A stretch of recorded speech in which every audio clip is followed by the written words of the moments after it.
Bonjour tout le monde. L'avantage du terrain en pente, c'est que ça fait les cuisses. Donc là, ça fait à peu près 4 semaines maintenant qu'on a planté les fruitiers, les premiers. Alors, c'est vraiment pas grand chose, hein, c'est un démarrage, c'est sûr. Mais il faut bien commencer quelque part. Donc on va aller les visiter. Allez, je vous emmène.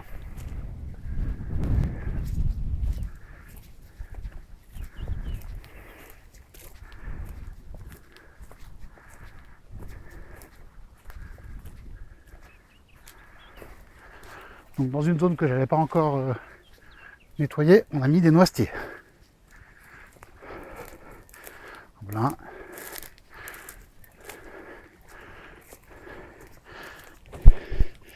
Et ben, ça commence à être pas mal.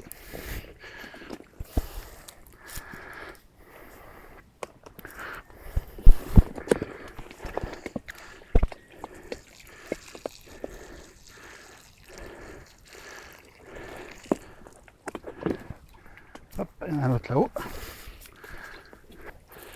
Alors celui-ci, il a eu droit à une petite ronce de protection au cas où un animal voudrait le grignoter. Il est plus en retard. Un petit peu là. Des bourgeons qui sortent, mais un peu moins.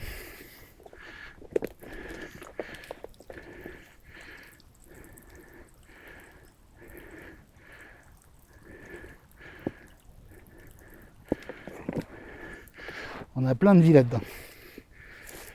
De la biodiversité là-dessous.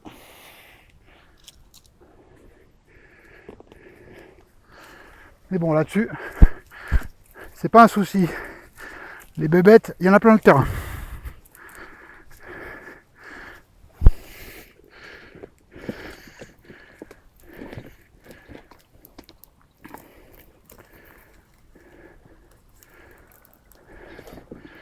Voilà. Donc c'était les noisetiers. Alors on va descendre dans le début du verger. Ouais, bon, verger, le début. Le début. Donc ici, un pommier. Le pommier qui commence à montrer le bout de son nez. Gentiment.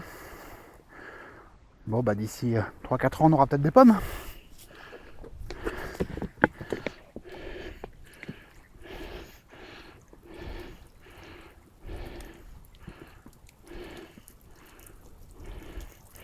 Hop là. Ici, attends voir. C'est le pommier ou le prunier, ça? Non, c'est un prunier. Oui, c'est le prunier, celui-ci. Non, c'est un pommier. Donc c'est celui-là-bas, le prunier. Donc c'était bien un prunier, golden. Donc ça doit être le prunier. Si je ne m'abuse, c'est ça. Les Quetsch d'Alsace. Bon, bah lui, il est toujours en repos. Ah, si, un petit peu, ouais. Il commence à y avoir des petits... Très légers, très légers. Bon, pareil, hein. C'est pas cette année qu'on fera des tartes.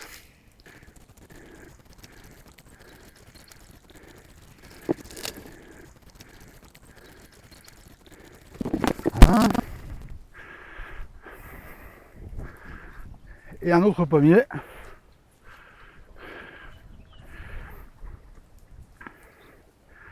Pareil. Ça commence à débourrer gentiment.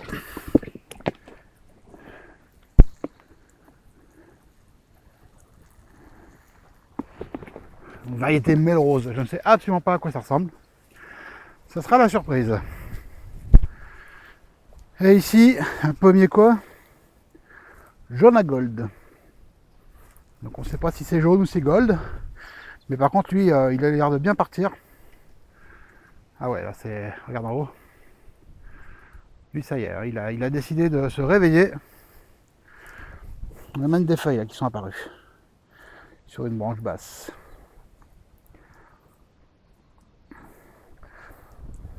Ça n'a pas l'air d'avoir pris le gel.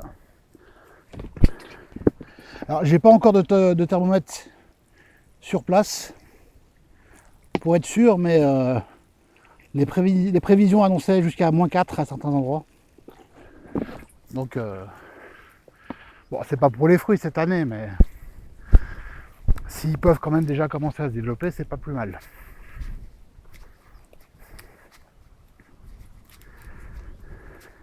Alors, un poirier. Un poirier William. Poirier William. Oh, il est en train de se réveiller aussi, tout gentiment.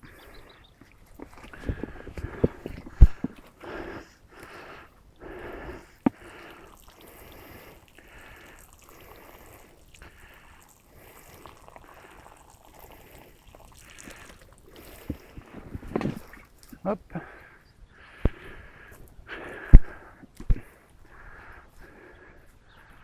Ah, le cognacier.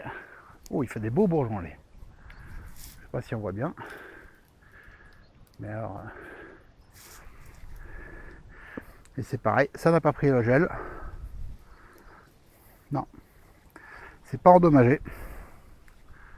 Tant mieux, tant mieux, tant mieux.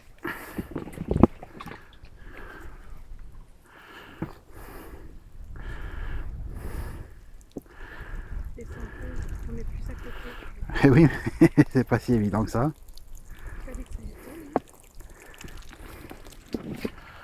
Hop.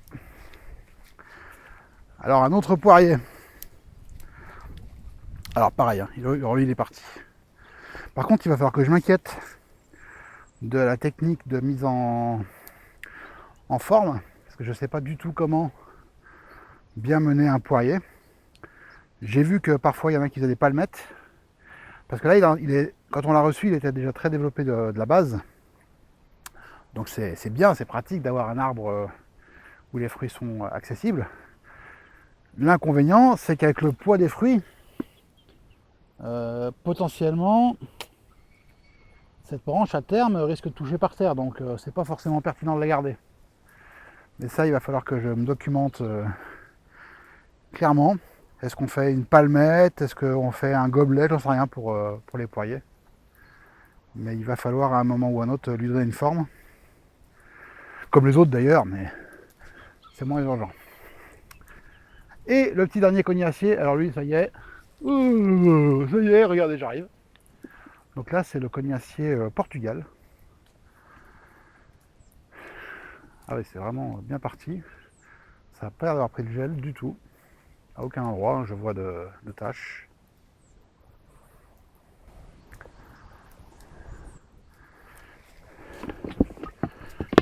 Ah, il est aussi en train sur la tige de faire des reprises. Là, là. C'est très bien, s'il peut prendre de l'ampleur, moi ça me va.